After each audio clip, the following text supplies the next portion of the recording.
Bíblia, pode ser sua Bíblia aí de papel ou sua Bíblia no seu telefone, no seu tablet, você também que nos acompanha, eu vou pedir que você abra a sua Bíblia no Evangelho de Marcos.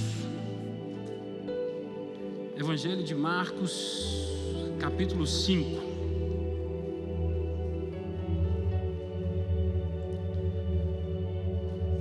Evangelho de Marcos, capítulo 5, versículo 21 em diante. Marcos 5, 21 em diante.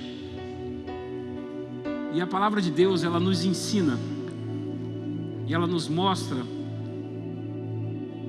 exatamente assim como está escrito. Jesus entrou novamente no barco e voltou para o outro lado do mar, onde uma grande multidão se juntou ao seu redor na praia.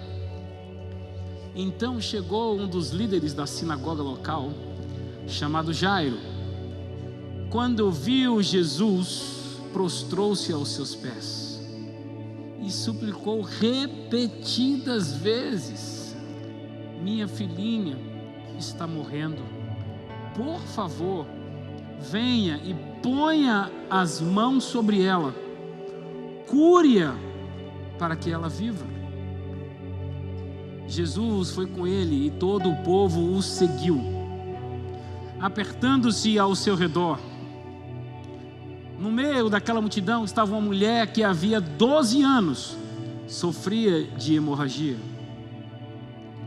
Tinha passado por muitas dificuldades nas mãos de vários médicos e ao longo dos anos gastou tudo o que possuía sem melhorar.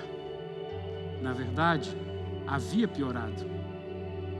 Tendo ouvido falar de Jesus, aproximou-se por trás dele, no meio da multidão, e tocou no seu manto, pois pensava: se eu apenas tocar em seu manto, serei curada. No mesmo instante a hemorragia parou e ela sentiu o seu corpo que tinha sido curada da enfermidade. Jesus imediatamente percebe que dele havia saído poder, por isso virou-se para a multidão e perguntou: quem tocou em meu manto? Seus discípulos disseram: veja a multidão que o aperta de todos os lados. Como o Senhor ainda pergunta: quem tocou em mim? Jesus, porém, continuou a olhar ao redor para ver quem havia feito aquilo. Então a mulher, assustada e tremendo pelo que lhe tinha acontecido, veio e, ajoelhando-se diante dele, contou o que havia feito. Jesus lhe disse: filha, sua fé a curou. Vá em paz, seu sofrimento acabou. Enquanto Jesus ainda falava com a mulher, chegaram mensageiros da casa de Jairo, o líder da sinagoga, e lhe disseram: sua filha morreu, para que continuar incomodando o mestre? Jesus, porém, ouviu essas palavras e disse a Jairo: não tenha medo, apenas creia, apenas siga acreditando. Então Jesus deteve a multidão e não deixou que ninguém o acompanhasse, exceto Pedro, Tiago e João, irmão de Tiago. Quando chegaram à casa do líder da sinagoga, Jesus viu um grande tumulto, com muito choro e lamentação. Então entrou e perguntou: por que todo esse tumulto? Por que todo esse choro? A criança não morreu, está apenas dormindo. A multidão riu de Jesus.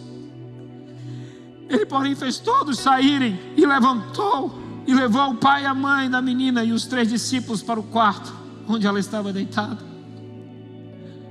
Segurando-a pela mão, ele disse: Talita cum, que quer dizer: menina, levanta-se. A menina, que tinha 12 anos, levantou-se de imediato e começou a andar. Todos ficaram muito admirados. Jesus deu ordens claras para que não contassem a ninguém o que havia acontecido. E depois mandou que dessem alguma coisa para a menina comer. Senhor da glória, essa é a tua hora, meu Pai. Nós vamos falar de Ti, da Tua palavra, que Tu és a palavra encarnada. Que Teu Espírito Santo venha ministrar na nossa mente, no nosso consciente, em subconsciente, nos nossos corações, que nós possamos aprender mais de Ti, da Tua palavra, do Teu reino nessa noite. E assim, aprendendo, possamos avançar e chegar nos lugares onde o Senhor tem sonhado para as nossas vidas. Que nenhuma palavra negativa, que nenhuma flecha lançada, nenhum dardo lançado venha, Senhor, ferir as nossas emoções, o nosso corpo, nem a nossa alma. Blinda, Senhor, as nossas mentes e as nossas emoções, para que nós possamos seguir avançando, ouvindo o som da Tua voz e confiando tão somente na Tua palavra, que é a verdade. Em nome de Jesus, te pedimos que fale conosco nessa noite aquilo que Tu queres. Amém. E na passagem que nós lemos nessa noite, Jesus tinha voltado do barco para o outro lado. Grande multidão, conta a Bíblia, grande multidão. Uma multidão já é muita gente, mas a Bíblia, ela é tão perfeita naquilo que ela diz, porque ela foi escrita por Deus. Então pense na redundância. Se multidão já é muita gente, a Bíblia fala que era uma grande multidão. E fluiu para aquele lugar, aquela grande multidão estava junto ao mar. E quando chegou naquele lugar que Jesus desembarcou, chegou o principal, um dos principais da sinagoga, chamado Jairo. E quando ele viu Jesus, ele prostrou-se aos pés de Jesus e insistentemente, a Bíblia conta, ele suplicou: minha filhinha está à morte, vem e impõe as mãos sobre ela, para que ela seja salva e viva. E Jesus, com compaixão, olhou para aquele homem e disse: vamos lá, vamos lá. E começou a caminhar em direção à casa daquele homem que veio suplicando pelo aquele milagre. A Bíblia conta que Jesus saiu dali e tomou o rumo da casa daquele homem e foi seguindo. Vamos lá, vamos lá, porque vida nova chega hoje, restauração vai chegar hoje, cura vai chegar hoje. Vamos lá. E saiu caminhando. E no meio do percurso, ou logo um tempo depois daquela caminhada se iniciou, surge um novo problema. Alguém também que já estava sofrendo há anos, passando por um problema de saúde grave, porque a gente tem que analisar o problema que aquela mulher passava do fluxo de sangue, no contexto da sociedade que ela estava inserida na época. Para vocês terem uma ideia, hoje, 2022, para quem é praticante da religião judaica, principalmente os ortodoxos, a mulher, durante o período que ela está ali de menstruação, 7 dias, ela é considerada impura. Qualquer homem que ela tocar não é no sentido de ter relações, não, vai ficar claro, tocar, fica impuro também. De jeito nenhum pode nem se conceber a ideia dela tocar, qualquer mulher tocar no período da menstruação, do fluxo ativo, num professor, num rabino, num mestre, para que aquele homem não se torne impuro, porque o ritual de purificação demanda banhos e é em água corrente, e tem todo um ritual de orações e tudo mais. Imagine o que ela passava, não podendo se relacionar com ninguém, porque se ela já era cometida daquela doença há 12 anos, todos à sua volta não sabiam o que ela passava, que a Bíblia conta que ela já tinha gastado todo o seu dinheiro com os médicos, então a notícia já estava em todo aquele povoado, quem era ela, o que ela passava, o que ela estava sofrendo. E a gente tem que analisar, como já falei, o contexto. Não só, provavelmente devia ser uma mulher anêmica, porque perdia sangue há 12 anos diariamente. Medicina na minha área, mas se eu falar besteira, o doutor Adriano dá um sinal ali, eu já... 12 anos perdendo sangue, numa menstruação ininterrupta. Devia ser anêmica, devia ser fraca, e ainda não podia se relacionar com as pessoas, nem os mais íntimos, nem a família, porque tudo que ela tocasse se tornava impuro. E às vezes nos nossos dias, a gente comete um erro, um deslize, cai, tropeça, peca, e as pessoas já começam a nos olhar como leprosos. Ali não quero nem me relacionar, ali é impuro, se pegar em mim, meu Deus, é lepra.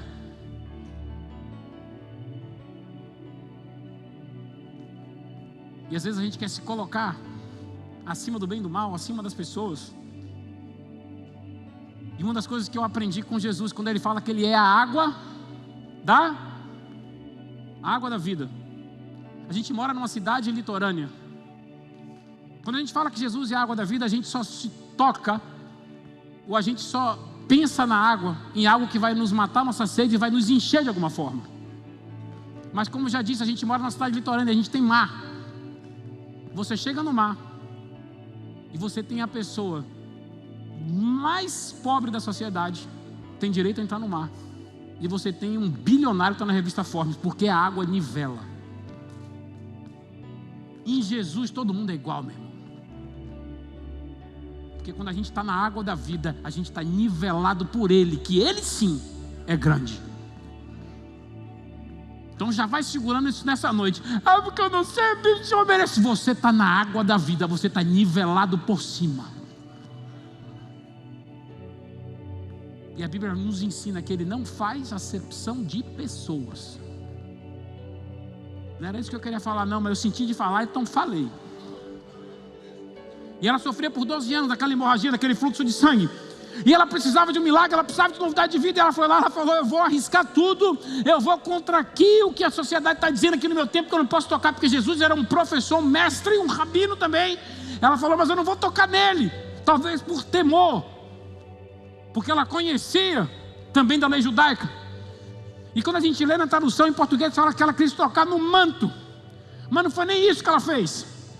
Quando a gente vê no original, aquele chale de oração que a gente vê aqui nas festas, quando a gente celebra, ele tem umas franjas, umas franjinhas assim. Quando você vê algum judeu também na rua, você vê que aqui passam umas franjas, tipo uns cordões pendurados, aquilo ali, é a franja do chale de oração. Ela tinha tanto temor que ela falou, não quero tocar nele, eu quero tocar apenas na franjinha da oração, porque se eu tocar ali, eu sei que eu vou ser transformada. E a gente hoje tem acesso à sala do trono através de Jesus, que quando Ele morreu, deliberadamente entregou a sua vida, Ele rasgou o véu que separava, e a gente tem acesso ao Pai, e a Ele, e ao Espírito Santo, e às vezes a gente não se dá a oportunidade de se lançar aos pés do Mestre, abraçar ao Mestre, pedir assim, me coloca no colo. E aquela mulher falou, eu só quero tocar na franjinha, só num nozinho daquele barbante, porque se eu alcançar, virá novidade de vida.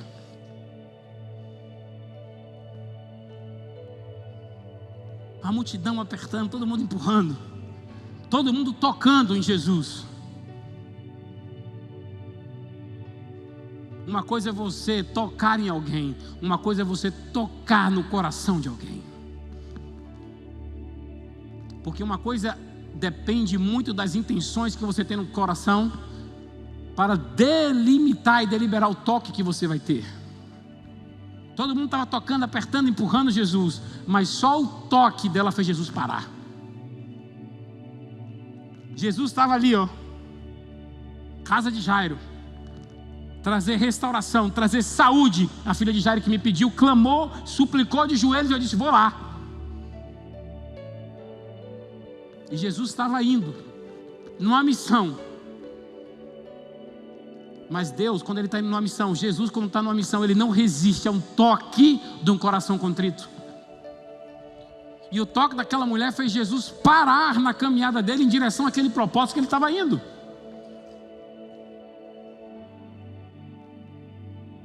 Então, antes de você dizer, não, mas eu estou passando alguma coisa, toque no Senhor Jesus com um toque sincero, com um toque de fé, com um toque acreditando, e Ele vai parar para te dar atenção e trazer libertação e novidade na vida na área que você precisa.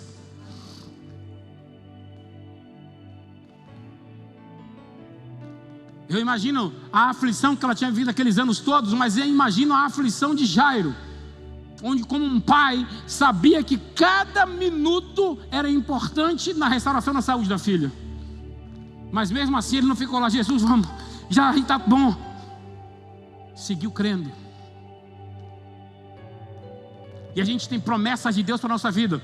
A gente tem sonhos de Deus para a nossa vida. Palavras de pessoas de Deus lançadas sobre a nossa vida. E porque não chega no momento que a gente quer, a gente começa a querer desfalecer e a entregar os pontos sem acreditar que o Senhor está no comando, na direção das nossas vidas.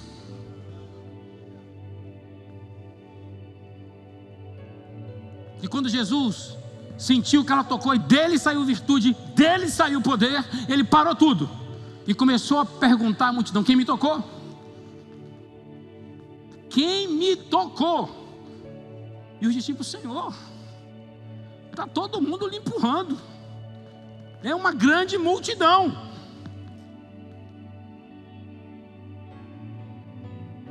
Todo mundo está empurrando, todo mundo está apertando, mas alguém me tocou com um toque diferente. Alguém me tocou com um toque de fé. Repare bem, Jairo foi lá como um dos principais da sinagoga, pediu, se lançou aos pés, chorou, rogou, suplicou, a Bíblia diz. A mulher não abriu a boca, se arrastando porque não tinha força de estar de pé, perdendo sangue há 12 anos, mas tocou na franja, por baixo. Porque eu dizia embaixo, ela foi por baixo tocar, porque sabia a condição que ela tinha, sabia que ela não era digna daquilo, mas ela falou: eu vou tocar por fé, porque este homem é diferente e vai trazer transformação na minha vida. E aí você que está de pé, às vezes é um problema muito menor na sua vida, e não está tendo a fé, nem a coragem, nem a atitude suficiente de tocar o coração do Filho de Deus. Estenda a sua mão a partir de hoje. Nos momentos de vale, nos momentos difíceis que você tem passado, não desista. Porque se você esticar a sua mão e tocar ao Mestre, se você tocar no Senhor Jesus, Ele vai parar a caminhada para te dar atenção e trazer restauração para você. O Senhor, Ele não muda, dele não há sombra de variação. Ele era o mesmo ontem, hoje e será eternamente. Ele é aquele que nos ama, Ele é aquele que nos cuida, Ele é aquele que quer nos ver caminhar em caminhos de vitória. Não esmoreça. Siga crendo. O maior exemplo de seguir crendo é Jairo. Depois que Jesus ministrou na vida daquela mulher, disse: você está salva, você está liberta, você está curada. E ele viu aquele milagre, ele presenciou aquele milagre. Mais um, porque eu tenho certeza que Jairo já devia ter ouvido falar de muitas coisas a respeito de Jesus, tanto que quando Jesus chegou naquele lugar, ele correu logo. Este é o homem que pode trazer mudança à minha casa, esse é o homem que pode restaurar a minha filha. Mas provavelmente Jairo tinha conhecimento dos relatórios que todo mundo falava. E ele estava vendo ali ao vivo mais um milagre do Mestre. E às vezes é assim na nossa vida, no momento que a gente está cheio de fé, a gente vê Deus fazer algo maravilhoso nas nossas vidas, ou na vida de quem que está próximo da gente, e a gente fica cheio de fé, e glorifica, e não passa segundos, vem um relatório do maligno para tentar nos abater. E Jairo presenciou aquilo ali maravilhoso, e aí chega o relatório da casa: não incomode mais o Mestre, sua filha morreu. Nem discernimento para trazer a palavra: não incomode mais, que parece que piorou o quadro. Não incomode mais ele, porque a sua filha morreu. E aí Jairo, que estava determinado a buscar aquela bênção, determinado a buscar aquela novidade de vida, determinado a buscar aquilo ali, aquele milagre na sua casa, não arredou o pé. E a Bíblia conta, na linguagem que nós lemos, versículo 35, falava ele ainda: quando chegaram alguns da casa do chefe da sinagoga, a quem disseram: tua filha já morreu, por que ainda as incomodas? o mestre. Mas Jesus, preste atenção, Jesus estava ainda ministrando a mulher: filha, a tua fé te salvou, você está curada. Jairo está ali, em algum lugar, perto, porque Jairo estava conduzindo o caminho. Chega, pensa assim, ó, Jesus aqui nessa caixa de som, para você ter uma ideia de espaço. Jesus aqui, a mulher aqui, ele está falando: estou liberta, tua fé te salvou, está curada.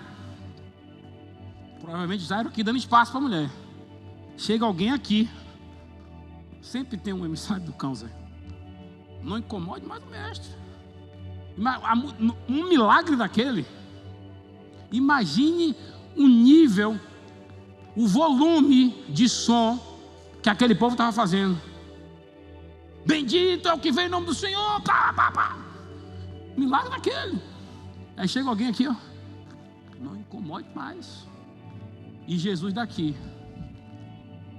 olhou para ele e disse: não atente, porque ele está falando.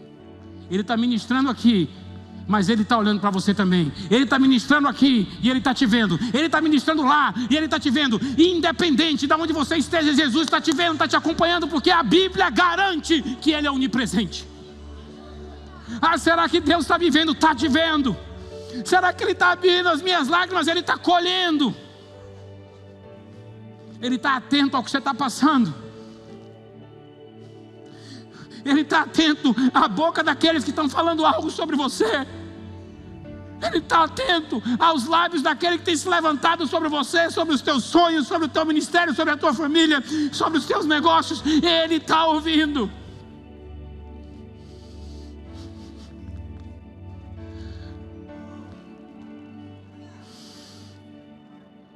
Eu gosto muito da versão amplificada da Bíblia.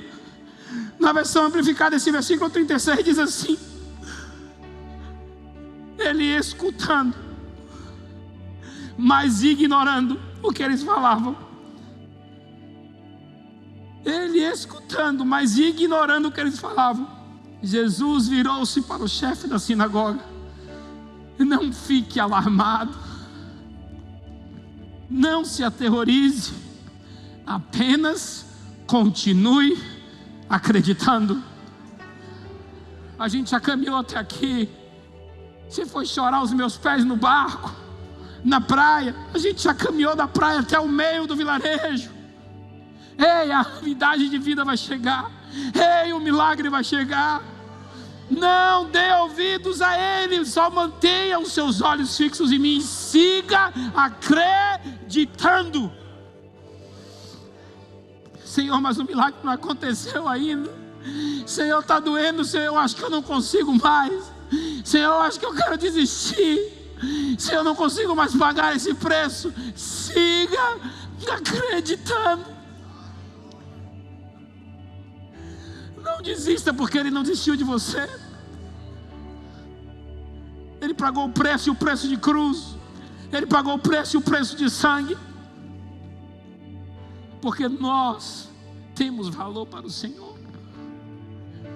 Então, antes de você dar ouvido a alguém que está do seu lado, pode ser próximo de você ou não, e dizer: não tem mais jeito, sua família acabou, não tem mais jeito, seus filhos não saem mais das drogas, não tem mais jeito, seu negócio faliu. Olhe para o mestre, que ele vai dizer: siga acreditando. Eu estou caminhando com você, filho. Eu estou caminhando com você, filha. Siga acreditando.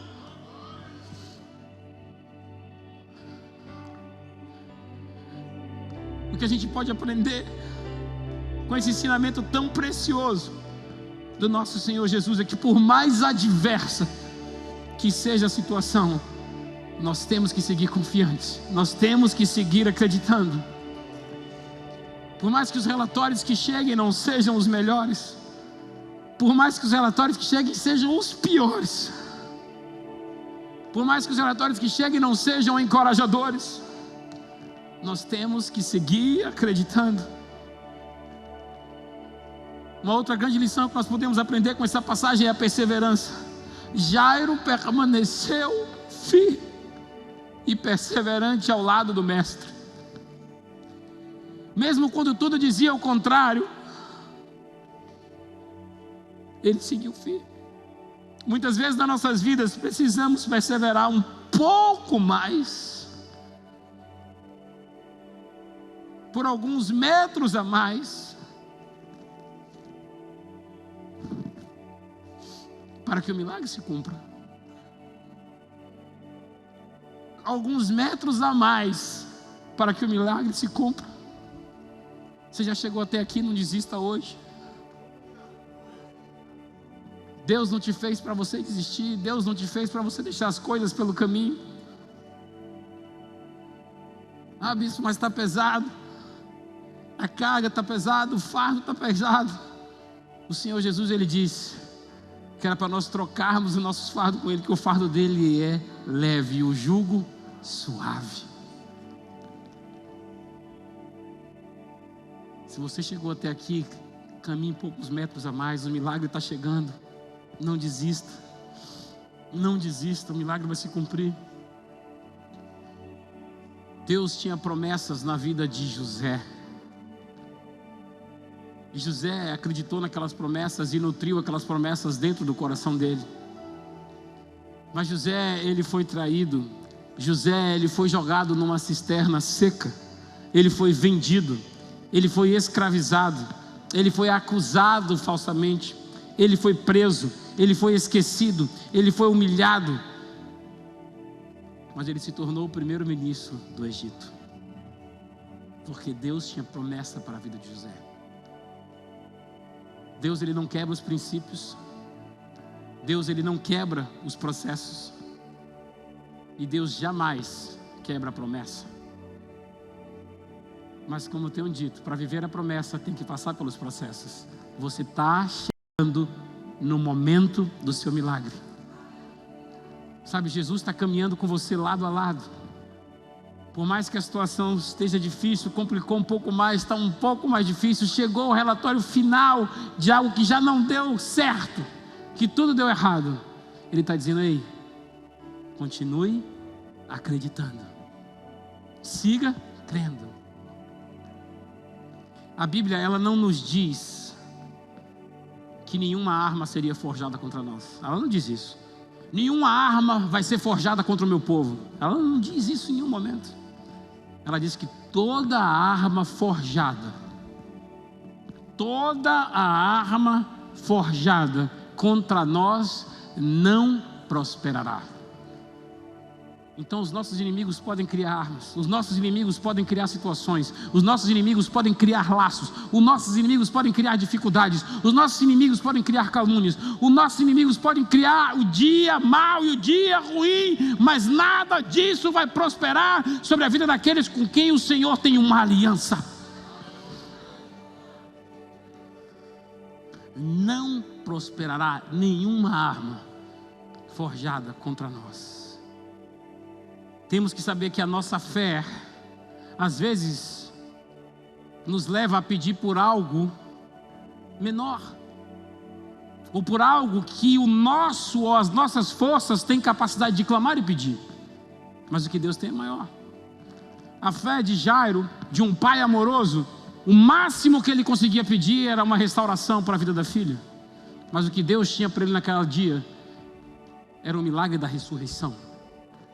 Ele falou: você está me pedindo algo para eu curar, mas eu vou trazer nova vida, porque eu sou o autor e o consumador. Assim como Lázaro,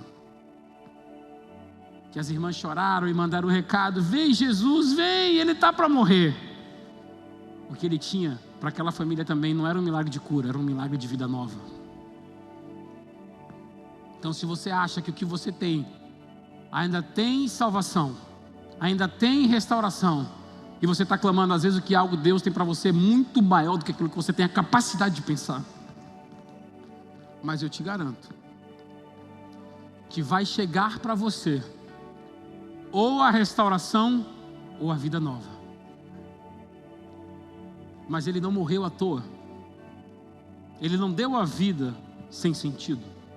Ele deu para que nós fôssemos salvos, para que nós fôssemos religados e para que os nossos anseios fossem depositados na mão dele e ele trouxesse cura, novidade de vida, restauração, salvação à nossa casa e à nossa família. Se você crê, levante sua mão. Aleluia. Senhor, aqui está o teu povo, aqui está a família de Deus, e nós queremos dizer, Senhor, nessa noite de Pentecostes, que nós seguimos acreditando, assim como foi comandado pelo teu Filho Jesus. Nós seguimos crendo apesar dos relatórios, nós seguimos crendo apesar da situação, nós seguimos crendo apesar da pandemia, nós seguimos crendo apesar dos relatórios econômicos, nós seguimos crendo apesar de tudo, porque nós temos crido no Deus único, fiel e verdadeiro, o todo-poderoso Deus de Israel, que mandou o teu Filho unigênito para morrer por nós, para que nós fôssemos alcançados e religados ao trono de Deus. Aleluia.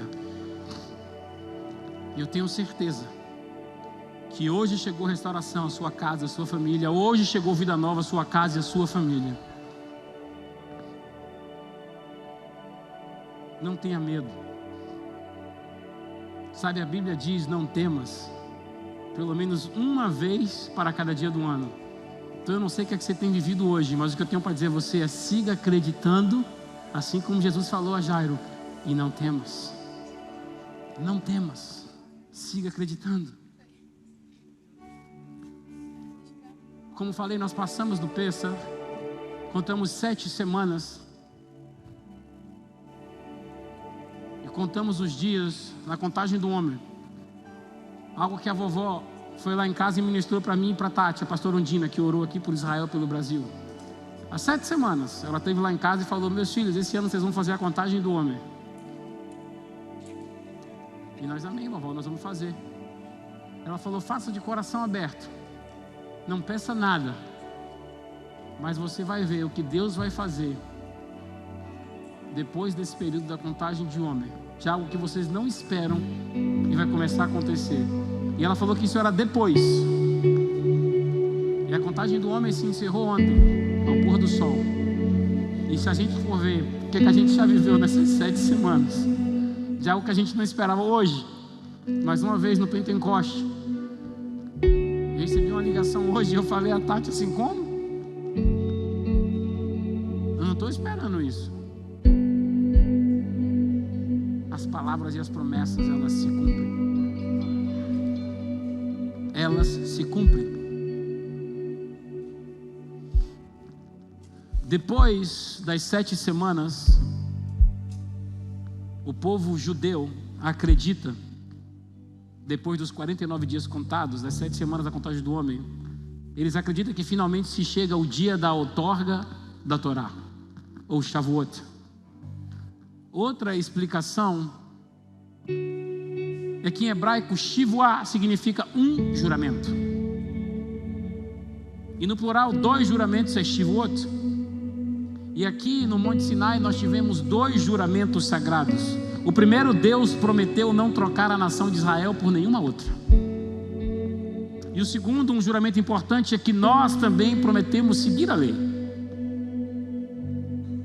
E entramos num pacto e numa aliança com Deus. Então esses 2 juramentos no plural fazem a palavra Shavuot. Porém é mais utilizado pelo povo judeu o dia da outorga da Torá. A época que Deus nos deu a Torá, é importante entender que aqui tem 2 movimentos. Deus nos deu a Torá, mas quando o povo judeu deseja, nesse período de Shavuot, alguém, um Hag Sameach, ou boas festas, os judeus falam Kabbalat HaTorah bin Simcha Obiprim Yud, que significa que você possa receber a Torá com alegria e com entusiasmo internalizá-la. É muito importante, não basta Deus nos dar a Torá. Muitas vezes você dá algo para alguém, mas o outro não recebe e tampouco absorve. Então tem que ter 2 movimentos: Deus nos dá, e principalmente que nós recebamos de Deus e internalizemos.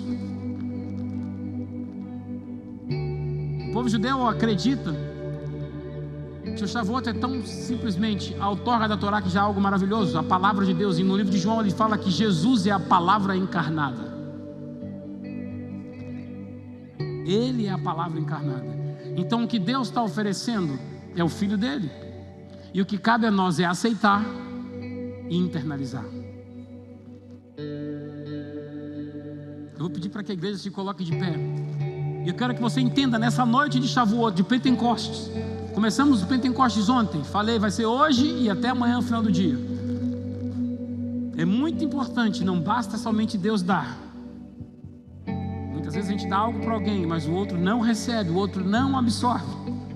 Nós temos que ter dois movimentos: o de Deus nos dando e principalmente de nós recebendo e internalizando.